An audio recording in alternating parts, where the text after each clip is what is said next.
जिस तरह से वेव ऑन स्ट्रिंग में स्टेशनरी वेव का फॉर्मेशन होता था, एग्जैक्टली वैसे ही साउंड वेव में भी स्टेशनरी वेव का फॉर्मेशन होता है ना। सारा कंडीशंस जो है वो वैसे ही होता है। तो हम कह सकते हैं कि when two sound waves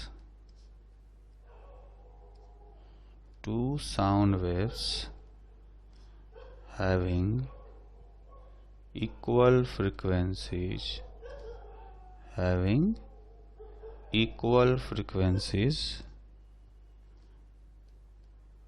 and equal amplitude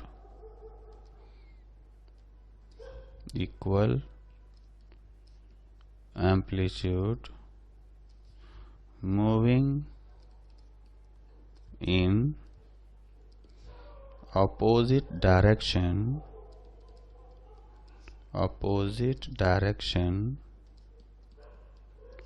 superimpose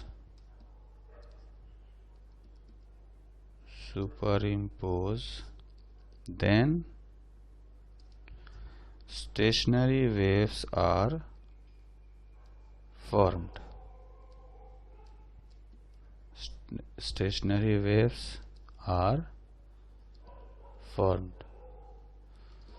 तो कह सकते हैं कि जैसा हमने वेव ऑन स्ट्रिंग में पढ़ा था बिल्कुल वैसे ही होता है। बस फर्क क्या है इसमें और वहाँ पर कि यहाँ पर हमें प्रेशर वेव का देखना होता है और डिस्प्लेसमेंट वेव दोनों का देखना होता है। वहाँ पर सिर्फ डिस्प्लेसमेंट वेव हुआ करता था, है ना। तो एक और चीज़ इसमें आता है कि pressure antinode and displacement node are formed at same point, है ना। तो प्रेशर का एंटीनोड और डिस्प्लेसमेंट का एंटीनोड और डिस्प्लेसमेंट का नोड एक पॉइंट पर फॉर्म होते हैं, ठीक है। एक पॉइंट तो ये हो गया और एक और दूसरा पॉइंट होता है कि pressure node and displacement antinode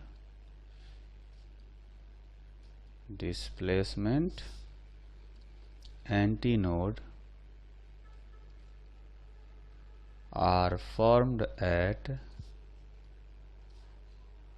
formed at same point। तो अगर हम फिगर बनाएं तो कह सकते हैं फॉर प्रेशर वेव जो है, अगर इसमें जो डायग्राम है नोड और एंटीनोड का, सपोज ये ऐसा बन रहा है ना, कुछ इस तरह से ये हो गया प्रेशर वेव का। तो अगर हम डिस्प्लेसमेंट वेव का देखेंगे तो उसमें कैसा होगा, फॉर डिस्प्लेसमेंट वेव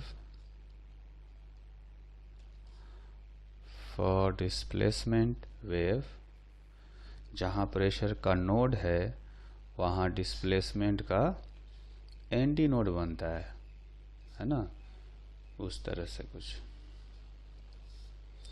तो इसमें जो डायग्राम होगा वो डायग्राम ऐसा बनेगा, है ना। देखेंगे टोटल नंबर ऑफ लूप्स जो है प्रेशर वेव के केस में 4 है, इसमें भी 4 है, लेकिन जो शेप है वो जो है वो डिफरेंट है। आप देखेंगे कि अगर हम लोग ऐसे देखें, अगर मान लिया जाए कि ये x इज इक्वल टू 0 है, तो x इज इक्वल टू 0 पर प्रेशर के लिए नोड बन रहा है, इसका जो है नोड है, जबकि इसके लिए एंटी नोड है ना। तो प्रेशर के लिए जो यहाँ नोड है, तो डिस्प्लेसमेंट के लिए एंटी नोड है। ठीक, अच्छा, जहाँ प्रेशर का एंटी नोड होगा वहाँ पर डिस्प्लेसमेंट का नोड होगा। तो इसीलिए जब इक्वेशन हम लोग लिखते हैं, so equation of stationery waves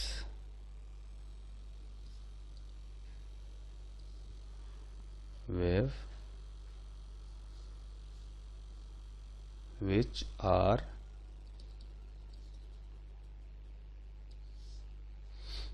according to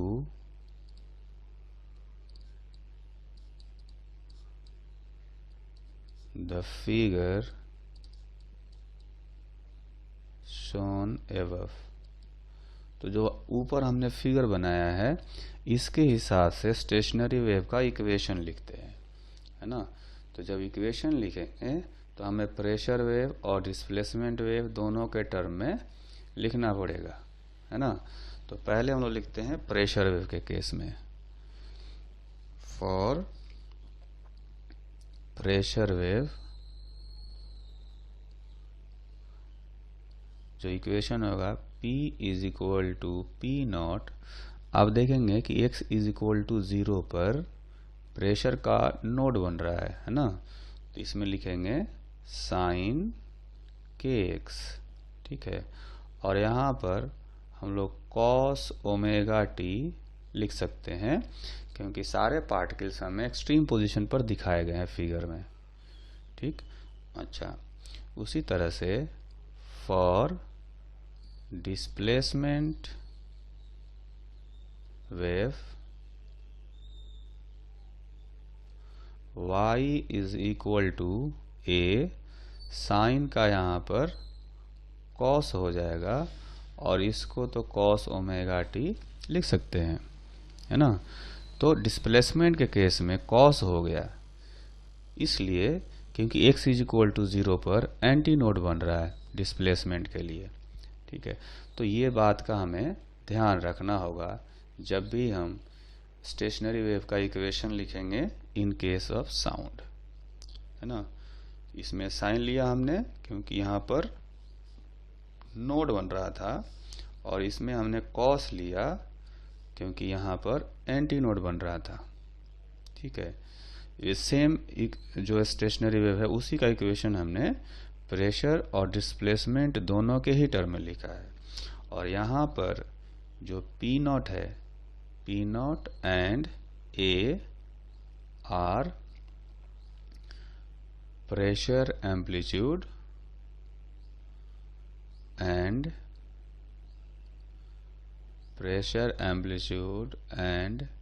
displacement amplitude, है ना। डिस्प्लेसमेंट एम्पलीट्यूड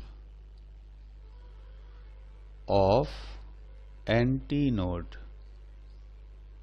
एंटी नोड का जो एम्पलीट्यूड होता है वो मैक्सिमम होता है।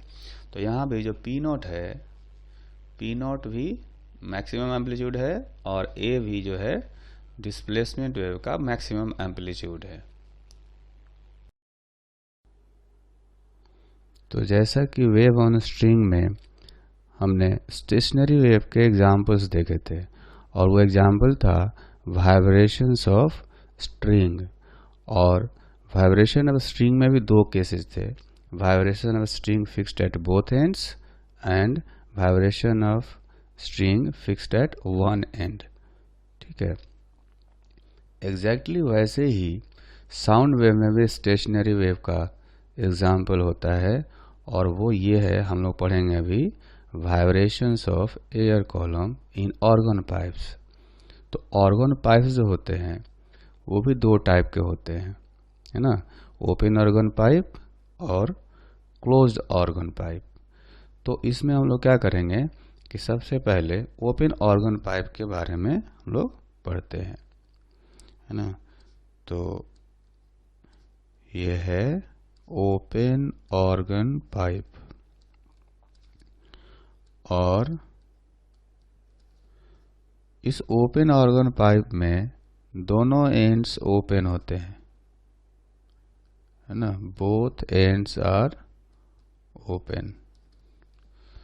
तो इस ओपन ऑर्गन पाइप में जो है एयर कॉलम अगर वाइब्रेट करता है तो ये कई डिफरेंट मोड्स में वाइब्रेट कर सकता है।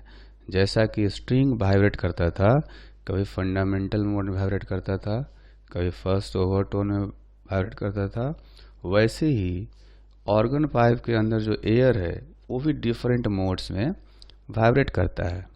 ठीक है, तो वाइब्रेट करता है तो सबसे जो लोअर फ्रिक्वेंसी वाला मोड होता है उसको हम लोग कहते हैं फंडामेंटल मोड, है ना। वहाँ भी वेव ऑन स्ट्रिंग में भी जब पढ़े थे वाइब्रेशन ऑफ स्ट्रिंग, तो वहाँ भी जो मिनिमम फ्रिक्वेंसी वाला मोड था फंडामेंटल मोड था, तो उसी तरह से यहाँ भी फंडामेंटल मोड होता है। और जैसा कि वहाँ बताया गया था कि फंडामेंटल मोड जो होता है वो हमेशा फर्स्ट हार्मोनिक भी कहलाता है, क्योंकि वो खुद का 1 टाइम्स होगा, है ना। तो फर्स्ट हार्मोनिक हो गया। अब इसमें क्या करेंगे कि हम लोग ओपन ऑर्गन पाइप का एक डायग्राम बनाते हैं, है ना। तो सपोज ये हो गया ओपन ऑर्गन पाइप। ठीक, एक और डायग्राम बनाएंगे, क्योंकि स्ट्रिंग के केस में सिर्फ डिस्प्लेसमेंट वेव की हम लोग बात करते थे, जबकि साउंड वेव के केस में हम लोग डिस्प्लेसमेंट वेव और प्रेशर वेव दोनों की बात करेंगे। ठीक है, इसलिए हम लोग यहाँ पर दो दो डायग्राम बना रहे हैं।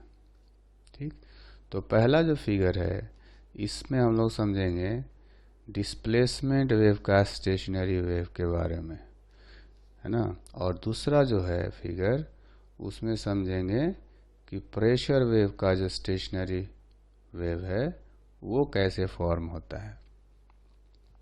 ठीक, तो अब अगर देख सकते हैं डिस्प्लेसमेंट के केस में कि दोनों एंड्स ओपन है, तो ओपन एंड पर अगर कोई पार्टिकल होगा, कोई मॉलिक्यूल होगा, तो वो वाइब्रेट करने के लिए फ्री है ना।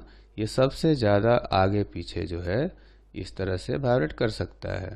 तो इसका मतलब हुआ कि ओपन एंड पर डिस्प्लेसमेंट का एंटी नोड बनेगा, है ना। क्योंकि दूसरा एंड भी ओपन ही है तो यहाँ भी एंटी नोड बनेगा। ठीक, अब आते हैं प्रेशर के केस में। तो प्रेशर के केस में देखेंगे कि जो ओपन एंड है वहाँ पर हमेशा ही जो है एटमॉस्फेरिक प्रेशर रहेगा।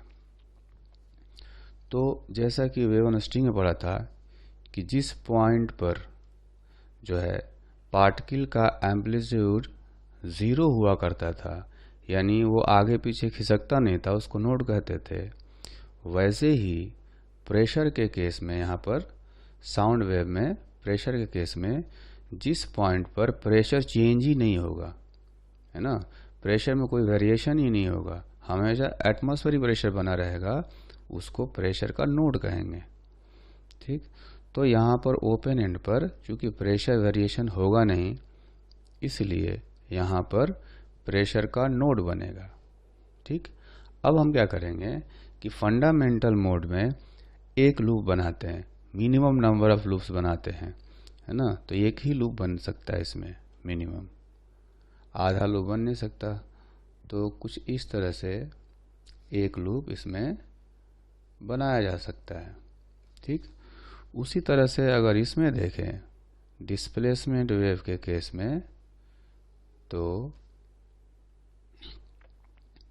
इस तरह से एक लूप बनाया जा सकता है। अगर इस पाइप का लेंथ है मान लेते हैं L, यहाँ भी L, तो दोनों में देखेंगे कि एक कंप्लीट लूप बन रहा है।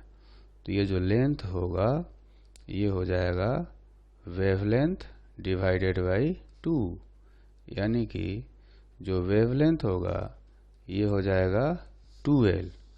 सो फंडामेंटल फ्रीक्वेंसी जो होगा वो होना चाहिए speed of sound v divided by wavelength. तो जो v है डिवाइडेड बाई लैम्डा का जो वैल्यू है वो 2L रख देंगे, तो ये फंडामेंटल फ्रीक्वेंसी हो गया। ठीक, अब जो है फंडामेंटल मोड के बाद एक दूसरा मोड जो आएगा उसको हम लोग क्या बोलते हैं, उसको कहते हैं फर्स्ट ओवरटोन, है ना, फर्स्ट ओवरटोन। तो फर्स्ट ओवरटोन में भी हम लोग क्या करेंगे कि जो पाइप के जो है डिस्प्लेसमेंट वेव और प्रेशर वेव दोनों तरीके से समझने के लिए पाइप के हम लोग दो फिगर बनाएंगे, है ना। तो फिगर बनाते हैं यहाँ पर। तो सपोज एक हो गया ये ओपन ऑर्गन पाइप, यहाँ पर हम लोग देखेंगे डिस्प्लेसमेंट वेव को, है ना। अच्छा, एक दूसरा फिगर बनाते हैं। इस दूसरे फिगर में हम लोग समझेंगे प्रेशर वेव को। ठीक, यहाँ पर प्रेशर वेव आएगा। अब क्या करते हैं कि जैसे कि पता है कि प्रेशर के केस में ओपन एंड पर नोड बनेगा, जैसा कि ऊपर हमने बनाया था। ठीक, और डिस्प्लेसमेंट के केस में ओपन एंड पर एंटी नोड बनेगा। ठीक, तो अब इसमें हमें नंबर ऑफ लूप्स जो है बढ़ाना है। फंडामेंटल मोड में एक लूप बना था, तो फर्स्ट ओवरटोन में एक और लूप बढ़ा सकते हैं, यानी दो लूप बना सकते हैं। तो दो लूप जब हम बनाएंगे तो ये कुछ इस तरह से बन जाएगा। अच्छा, इसमें आते हैं डिस्प्लेसमेंट के केस में। तो डिस्प्लेसमेंट के केस में ऐसा कुछ बनेगा, और ये भी कुल मिलाकर देखें तो दो लूप हो गया। अगर पाइप का लेंथ है L, है ना, तो ये जो लेंथ होगा L वो लैम्डा के इक्वल हो जाएगा। ठीक, तो फ्रीक्वेंसी जो आएगा इस मोड में, फ्रीक्वेंसी को लिखेंगे यहाँ पर N1, क्योंकि फर्स्ट ओवरटोन है, तो इसको लिखेंगे V by lambda 1 means V by L, या इसको 2V बाई 2L भी लिख सकते हैं। ठीक, तो अगर हम इसको कंपेयर करें फर्स्ट वाले से, फर्स्ट में जो फ्रीक्वेंसी थी V बाई 2L, यहाँ पर 2V बाई 2L, तो फ्रीक्वेंसी जस्ट डबल हो गया, है ना। या यूं कहें कि नंबर ऑफ लूप्स भी डबल हो गए पहले से, और इसलिए इस फर्स्ट ओवरटोन मोड को हम लोग सेकेंड हार्मोनिक भी कह सकते हैं, क्योंकि फंडामेंटल का डबल हो गया है। ठीक, अच्छा, इसके बाद जो थर्ड मोड आता है उसको हम लोग कहते हैं सेकेंड ओवरटोन। सेकेंड ओवरटोन, तो सेकेंड ओवरटोन में भी हम लोग क्या करेंगे कि क्लोज ऑर्गन पाइप और ओपन ऑर्गन पाइप जो है उनके लिए एक फिगर बनाते हैं। ये ओपन ऑर्गन पाइप हम पढ़ रहे हैं, तो हम लोग सिर्फ ओपन ऑर्गन पाइप का ही फिगर बनाएंगे अभी, है ना। तो दोनों के लिए डिस्प्लेसमेंट और प्रेशर दोनों के लिए एक फिगर बनाते हैं।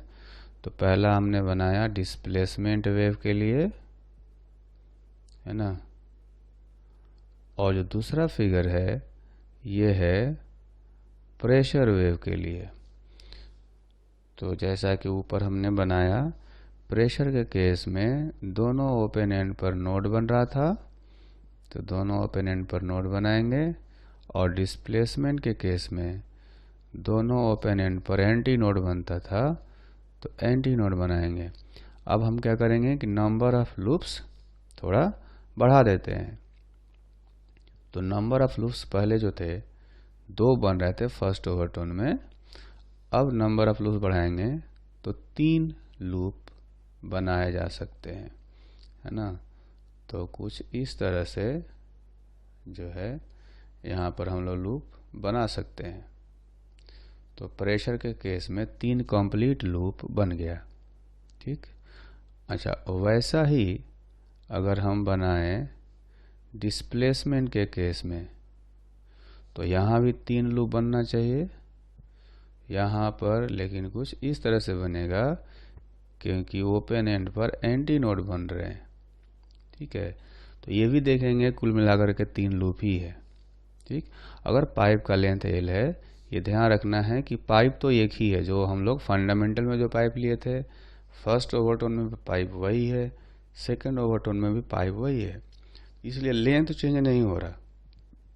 हम लोग क्या करें, नंबर ऑफ लूप्स बढ़ा रहे हैं। तो नंबर ऑफ लूप्स बढ़ाने से क्या होगा कि जो वेवलेंथ है वो थोड़ा थोड़ा छोटा होता जाएगा, है ना। तो यहाँ पर जो भी है लेंथ वो 3 लैम्डा बाई 2 के इक्वल है ना। अगर 3 लैम्डा बाई 2 के इक्वल है तो लैम्डा का जो वैल्यू आएगा वो आएगा 12/3, ठीक। तो अगर वैल्यू इसमें सब्स्टिट्यूट करें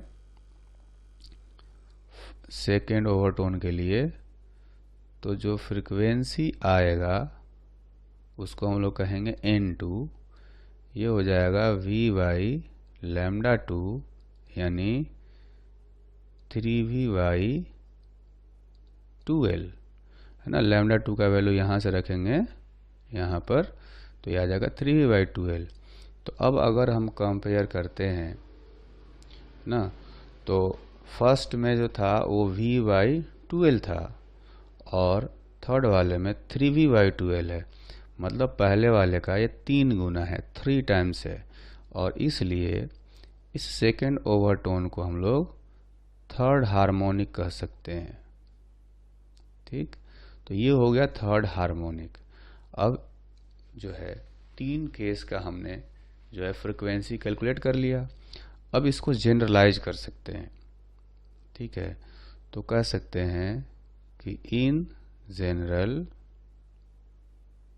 frequency NP of open organ pipe is equal to P plus 1 into V/2L,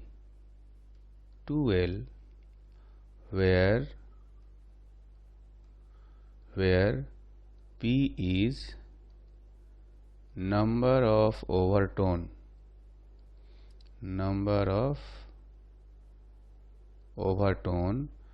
and P is equal to 0 for fundamental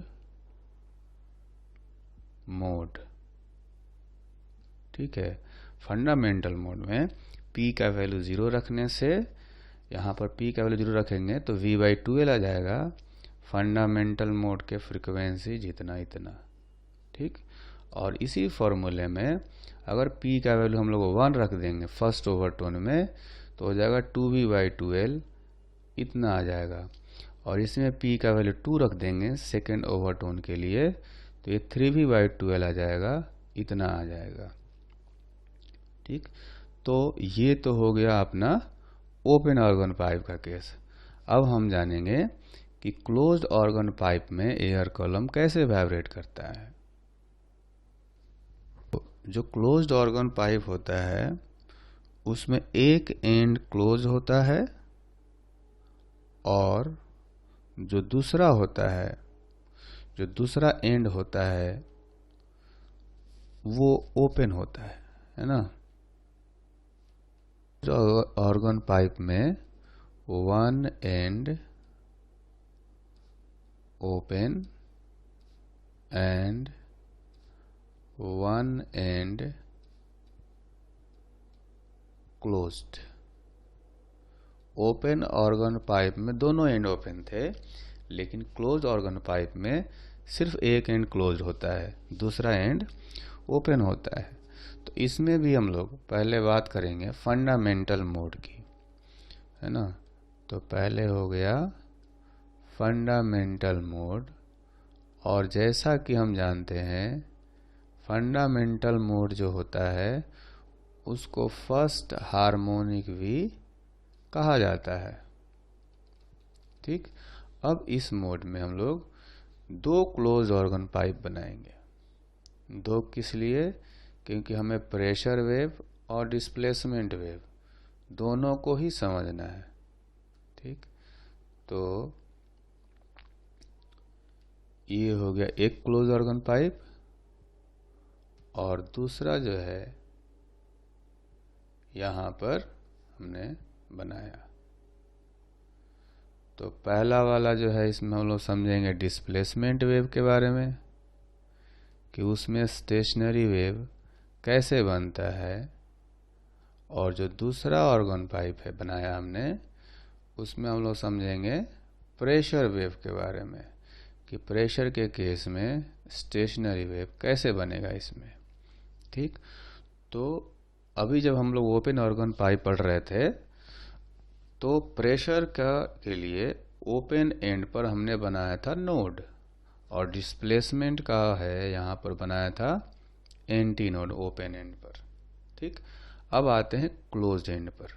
ठीक है, तो क्लोज एंड की बात करें तो यहाँ का अगर डिस्प्लेसमेंट वेव की बात करें तो अगर कोई यहाँ मॉलिक्यूल है तो उसको इधर वाइब्रेट करने के लिए स्पेस नहीं है ना। इस क्लोज एंड पर होगा तो ये ऐसे वाइब्रेट नहीं कर सकता। ठीक, ये वो जो है अपनी जगह पर रुका रहेगा, इधर जाने के लिए उसके पास जगह नहीं है। और इसलिए क्लोज्ड एंड पर जो डिस्प्लेसमेंट है उसका नोड बनता है। ठीक, जब प्रेशर के केस में आएंगे तो यहाँ पर प्रेशर का जो वेरिएशन है वो सबसे ज़्यादा होता है ना। प्रेशर वेरिएशन यहाँ पर सबसे ज़्यादा होता है, क्योंकि जो क्लोज एंड है वो कंप्रेशन रेयरफेक्शन पर एक फोर्स लगाता है, और फोर्स लगाने से जो होता है वेरिएशन सबसे ज़्यादा होता है। इसलिए प्रेशर का यहाँ पर एंटी नोड बन जाएगा। ठीक, अब आते हैं कि लूप्स कैसे बना है इसमें। तो इसमें भी हमें मिनिमम नंबर ऑफ लूप्स बनाने हैं, क्योंकि ये फंडामेंटल मोड है ना। ये फंडामेंटल मोड है, इसमें मिनिमम नंबर ऑफ लूप्स बनाएंगे। तो अगर डिस्प्लेसमेंट की बात करें, है ना, तो डिस्प्लेसमेंट के केस में यहाँ पर हम लोग आधा लूप बना सकते हैं। नोड वाले एंड पर यहाँ नोड बन गया, और ओपन एंड पर एंटी नोड बन गया, ये आधा लूप हो गया। उसी तरह से प्रेशर के केस में देखेंगे तो ऐसे आधा लूप बनेगा, है ना। अगर इस ऑर्गन पाइप का लेंथ है L, इधर भी कर देते हैं L, तो L जो होगा एक्चुअली में λ/4 के इक्वल होना चाहिए। λ/4 यानी कि जो लैम्डा होगा ये हो जाएगा 4L। सो फंडामेंटल फ्रीक्वेंसी, जो फंडामेंटल फ्रीक्वेंसी होता है उसकी वैल्यू हम लोग कैलकुलेट करेंगे, तो वो आएगा A0 is equal to V/λ0। V क्या है? स्पीड ऑफ साउंड है, तो λ0 का वैल्यू रखेंगे 4L। ठीक, ये हो गया फंडामेंटल मोड। इसके बाद जो दूसरा मोड आता है उसको हम लोग कहते हैं फर्स्ट ओवरटोन मोड, है ना। तो जो सेकेंड मोड है ये हो गया फर्स्ट ओवरटोन मोड। ठीक, अब इसमें हम लोग क्या करते हैं कि फिर से क्लोज्ड ऑर्गन पाइप के दो डायग्राम बनाएंगे। एक डायग्राम बनाएंगे डिस्प्लेसमेंट वेव के लिए, और जो दूसरा डायग्राम बनाएंगे वो बनाएंगे प्रेशर वेव के लिए। है ना। तो पहला डायग्राम हो गया, और ये जो डायग्राम है ये डायग्राम है प्रेशर वेव के लिए। ठीक, तो जैसा कि अभी हमने ऊपर देखा है कि ओपन एंड पर प्रेशर का नोड बनता है, तो यहाँ भी बनाएंगे, प्रेशर का यहाँ नोड बना देंगे। क्लोज्ड एंड पर प्रेशर का एंटी नोड। अच्छा, डिस्प्लेसमेंट की बात करेंगे तो ओपन एंड पर एंटी नोड और क्लोज्ड एंड पर नोड बन रहा होगा। ठीक, तो फंडामेंटल मोड में आधा लूप बना था। अब हम लोग क्या करेंगे, नेक्स्ट मोड में जा रहे हैं, तो नंबर ऑफ लूप्स हम लोग बढ़ाएंगे। तो आधे के बाद जो है देख सकते हैं कि इसमें 1.5 लूप बनाए जा सकते हैं, है ना। कंप्लीट लूप इसमें 1 या 2 नहीं बन सकते, इसमें आधे के बाद 1.5 लूप बनाए जा सकते हैं, है ना। तो ये जो है कुछ इस तरह से, अगर हम बात करें डिस्प्लेस प्रेशर वेव के केस में, तो ये ऐसा आधा लूप हो गया और फिर 1 लूप हो गया, तो कुल मिलाकर के 1.5 लूप बन गया। और डिस्प्लेसमेंट के केस में इसमें भी हम लोग 1.5 लूप बनाएंगे, तो ये जो है कुछ इस तरह से यहाँ पर बनेगा, है ना। तो 1.5 लूप इसमें भी हो गए और 1.5 लूप उसमें भी हो गए। तो जो भी इस ऑर्गन पाइप का लेंथ हो L, है ना, ये जो लेंथ होगा वो 3 λ/4 के इक्वल होना चाहिए,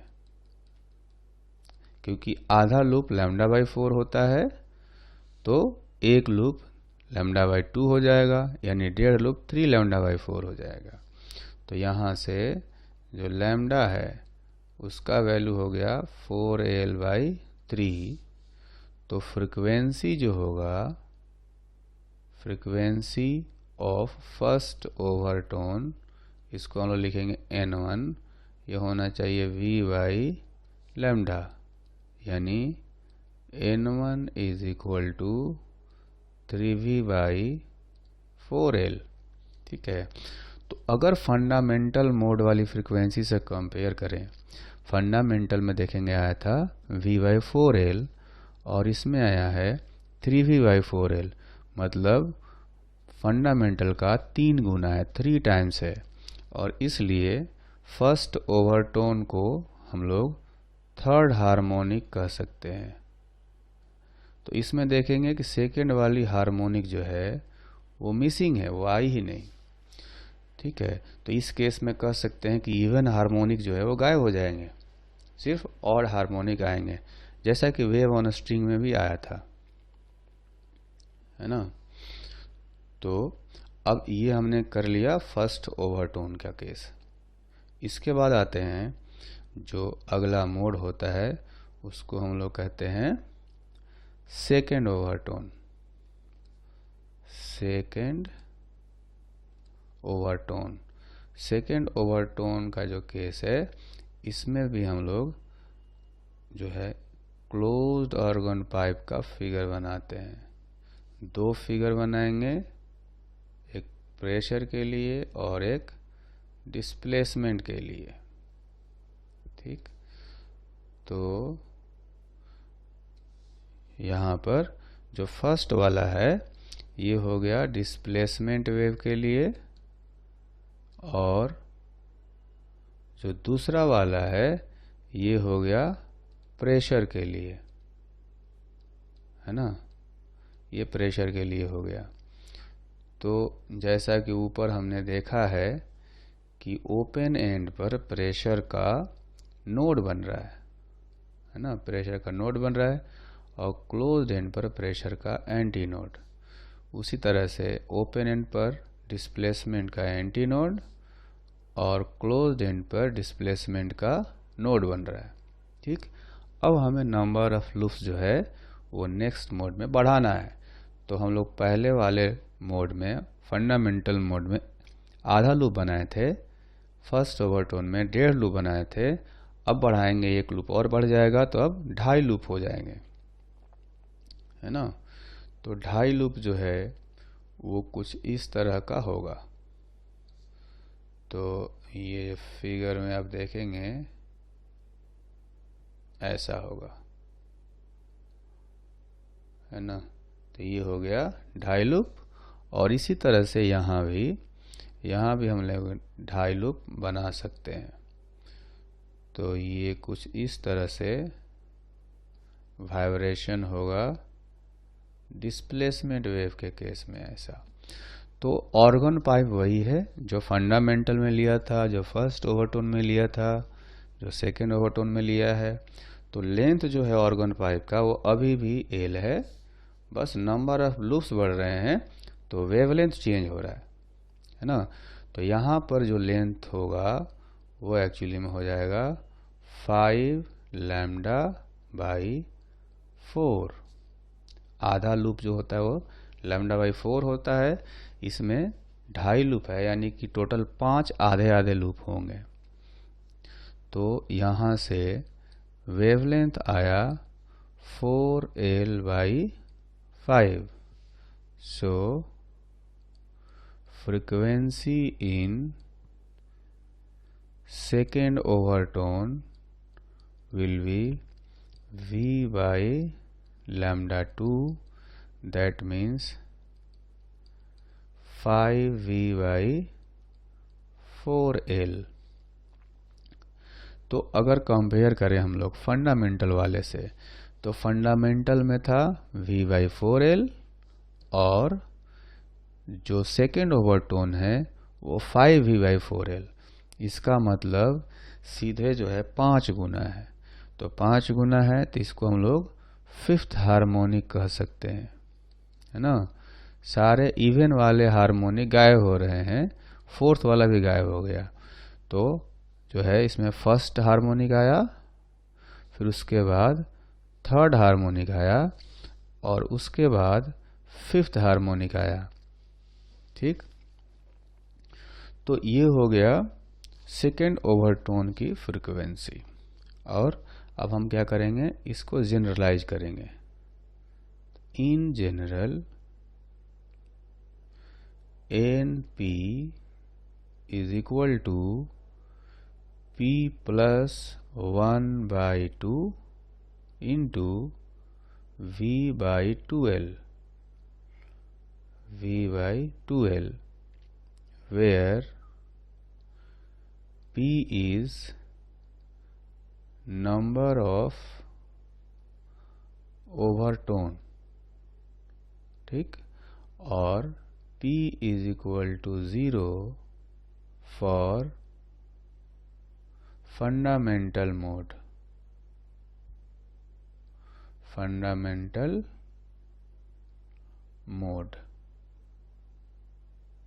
है ना।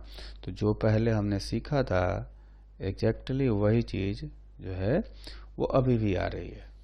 ठीक है, वाइब्रेशन ऑफ स्ट्रिंग जो था वेव ऑन स्ट्रिंग में, उसमें अगर उससे और इसको कंपेयर करें ऑर्गन पाइप वाला केस, ठीक है, तो वहाँ पर जो दोनों एंड फिक्स्ड था, है ना, जो दोनों एंड फिक्स्ड था, उसमें जो फॉर्मूला आया था वो फॉर्मूला कुछ ऐसा था। अगर देखें तो इस तरह का P+1/2L इंटू V के जगह पर तब हुआ करता था √F/μ, लेकिन फॉर्मूला ऐसा ही था, है ना। जो string fixed at both ends और यहाँ पर ऑर्गन पाइप जो है दोनों एंड पर ओपन हो, दोनों के लिए फ्रीक्वेंसी का फॉर्मूला देखेंगे कि एक जैसा है। तो ऑर्गन पाइप्स के लिए जो हमने फॉर्मूला डिराइव किया है ना, उस फॉर्मूले से जो फ्रीक्वेंसी निकाली जाती है एक्चुअल में थोड़ी सी उससे डिफरेंट आती है।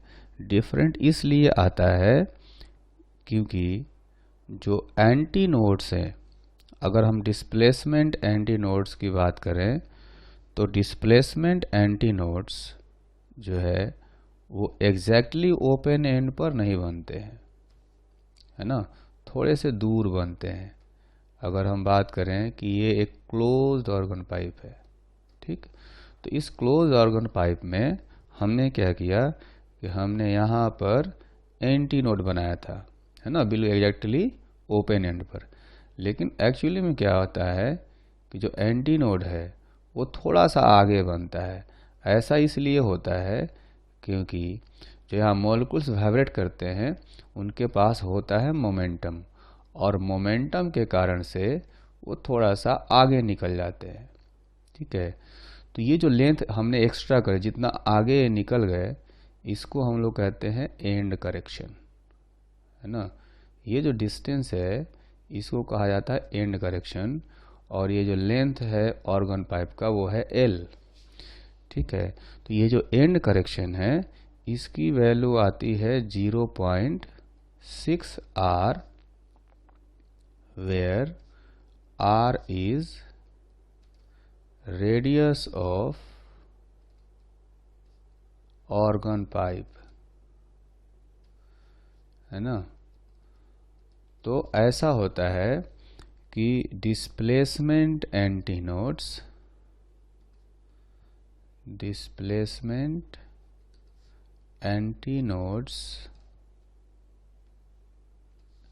in organ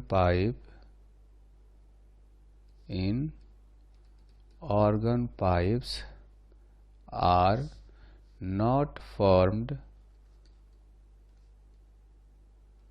exactly at open end, है ना।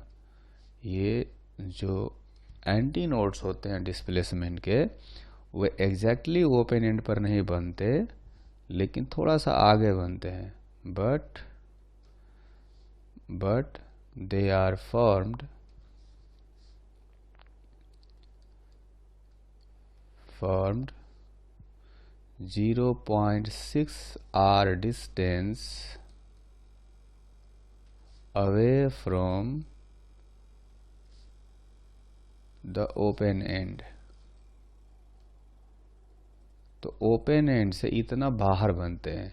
तो हम देखेंगे कि जो ऑर्गन पाइप का लेंथ होगा वो थोड़ा सा बढ़ गया, तो इफेक्टिव लेंथ जो होगा ऑर्गन पाइप का उसको हम लोग कहेंगे अब L प्लस E। तो जब ऑर्गन पाइप का लेंथ बढ़ गया तो हम देखेंगे कि इसकी फ्रीक्वेंसी भी चेंज हो जाएगी, है ना। तो इसलिए कह सकते हैं कि for closed organ pipe,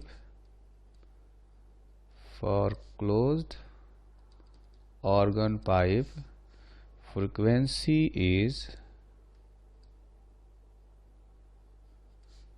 equal to NP is equal to P plus 1 into V। ये क्लोज ऑर्गन पाइप है तो इसका फॉर्मूला होता है P plus 1/2 V divided by 2 L होता है ना। तो L जो है यहाँ पर आप देखेंगे कि अब ये L प्लस E हो गया, नहीं, अब इफेक्टिव लेंथ जो है वो बड़ा हो गया, तो जो चेंज लेंथ है उसको हम लोग यहाँ पर रखेंगे 2 इंटू लेंथ की जगह पर रखेंगे L प्लस 0.6 R।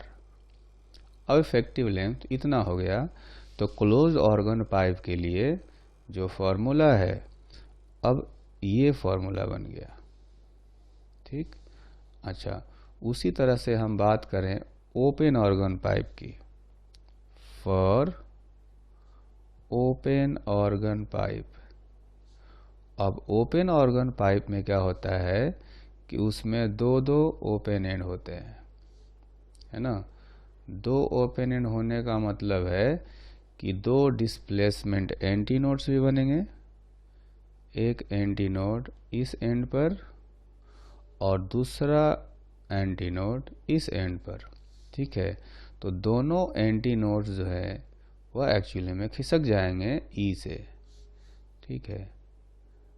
एक इधर भी खिसक जाएगा, तो दोनों तरफ ई से खिसक गया, तो इसका लेंथ हो गया टोटल L प्लस 2E। इसमें इफेक्टिव लेंथ हो जाएगा L प्लस 2 इंटू ई। ई क्या है? ई को हम लोग कहते हैं एंड करेक्शन, है ना। तो L प्लस 2 इंटू जो एंड करेक्शन होता है वो 0.6 R होता है। तो देखेंगे ये हो गया L plus 1.2 R। So frequency will be NP is equal to P plus 1 into V divided by 2, और जो लेंथ है, लेंथ के जगह पर आप रखेंगे L प्लस 1.2 R। ठीक है, तो इसको कहा जाता है कि ये हमने एंड करेक्शन कर लिया। एंड करेक्शन का मतलब हुआ कि जो भी ओपन एंड है वहाँ पर डिस्प्लेसमेंट एंटीनोड खिसक गया, इसलिए इफेक्टिव लेंथ चेंज हो गया और इसके कारण से फ्रीक्वेंसी में एक करेक्शन आया है ना, थोड़ा सा चेंज आया है और इसलिए इसको कहा जाता है एंड करेक्शन, है ना। तो अब हम लोग एक एग्जांपल करते हैं। ऑर्गन पाइप पर बेस्ड एग्जांपल है। The length of a closed organ pipe is 30 centimeter and the velocity of sound in air is 330 meter per second. Then find the frequency of third harmonic, है ना।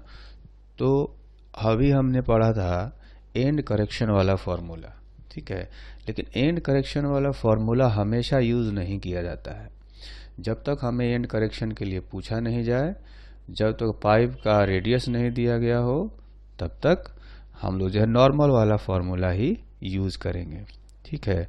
तो close organ pipe के लिए जो हमने formula drive किया था वो था P plus 1/2 into V by 2L, ठीक है। तो इसमें कहा गया है हमें कि थर्ड हार्मोनिक की फ्रीक्वेंसी फाइंड करनी है। तो थर्ड हार्मोनिक का मतलब हो गया कि फर्स्ट ओवरटोन हो गया, है ना। अगर याद करें तो फंडामेंटल मोड यानी कि फर्स्ट हार्मोनिक में आधा लूप बनता था, है ना। ये हो गया फर्स्ट हार्मोनिक, और जैसे ही नेक्स्ट मोड में जाते हैं ये हो जाता है थर्ड हार्मोनिक, क्योंकि इसमें जो है 1.5 लूप बन जाते हैं। तो इसका जो है ये 3 गुना होता है, इसलिए थर्ड हार्मोनिक कहते हैं। तो थर्ड हार्मोनिक का मतलब हो गया कि फर्स्ट ओवरटोन, है ना। तो फर्स्ट ओवरटोन के लिए P का वैल्यू रखेंगे 1 प्लस 1/2 इंटू V का जो वैल्यू है वो है 330 मीटर पर second divided by 2 into length जो है 30 सेंटीमीटर दिया है उसको मीटर में कन्वर्ट कर देंगे तो ये हो जाएगा 0.3, और ये कैलकुलेशन के बाद फाइनली आ गया 825 हर्ट्ज। तो इतनी फ्रीक्वेंसी होगी थर्ड हार्मोनिक की, है ना। अच्छा, अब आते हैं सेकंड एग्जाम्पल में। तो सेकंड एग्जाम्पल है if a closed organ pipe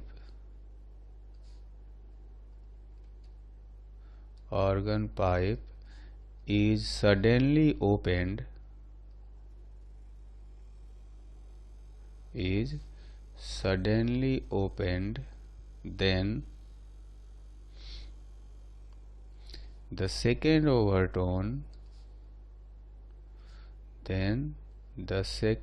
overtone, of closed organ pipe and first overtone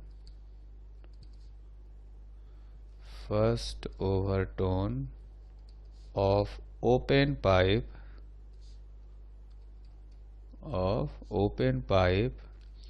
differ by 100 Hz. Then find fundamental frequency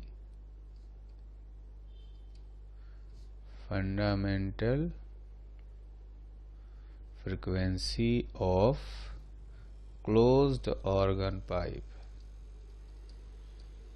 ठीक है, तो क्लोज्ड ऑर्गन पाइप की बात करें तो क्लोज्ड ऑर्गन पाइप का सेकेंड ओवरटोन कहा गया हमें, है ना, और इसी को एक बार हमने ओपन कर दिया तो यही ऑर्गन पाइप जो है ये ओपन हो गया।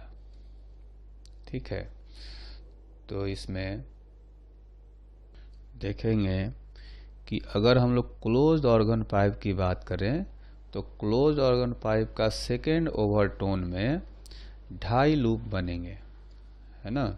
हम लोग डिस्प्लेसमेंट के लिए बना रहे हैं तो इसमें 2.5 लूप बनेंगे। ऐसा इसलिए कि देख सकते हैं यहाँ पर ऊपर हमने अभी क्वेश्चन किया था, फंडामेंटल में आधा लूप बनता है, फर्स्ट ओवरटोन में 1.5 लूप बनता है, तो सेकेंड ओवरटोन में जो है 2.5 लूप बनेंगे। अच्छा, अब आते हैं open organ pipe. Open organ pipe जो है फर्स्ट ओवरटोन में वाइब्रेट कर रहा है, तो फंडामेंटल में 1 लूप बनता है, तो फर्स्ट ओवरटोन में 2 लूप बनेगा अगर हम बात करें ओपन ऑर्गन पाइप की। ठीक है, तो इस केस में जो फ्रीक्वेंसी होगी ये है क्लोज ऑर्गन पाइप और ये है ओपन ऑर्गन पाइप, तो इसकी फ्रीक्वेंसी हो जाएगी 5V/4L और इसकी फ्रीक्वेंसी हो जाएगी 2V/2L, है ना। दोनों का लेंथ इक्वल है क्योंकि ऑर्गन पाइप एक ही था, उसी को हमने ओपन कर दिया था। अब ये जो डिफरेंस है ये डिफरेंस आएगा, देखेंगे तो V/4L और ये दिया गया है हमें 100 हर्ट्ज। ठीक, अच्छा, अब हमसे पूछा क्या गया, हमसे पूछा गया fundamental frequency of close pipe. तो देखेंगे फंडामेंटल फ्रीक्वेंसी जो होती है क्लोज पाइप की उसमें आधा लूप बनता है और फ्रीक्वेंसी होती है V/4L। Fundamental frequency of closed pipe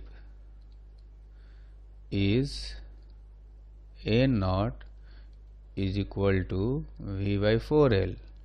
तो V/4L हमें निकालना है और यहाँ से V/4L ही आया 100 हर्ट्ज, तो इसका जो आंसर होगा ये भी 100 हर्ट्ज ही हो गया, है ना। तो यही हमसे पूछा गया था।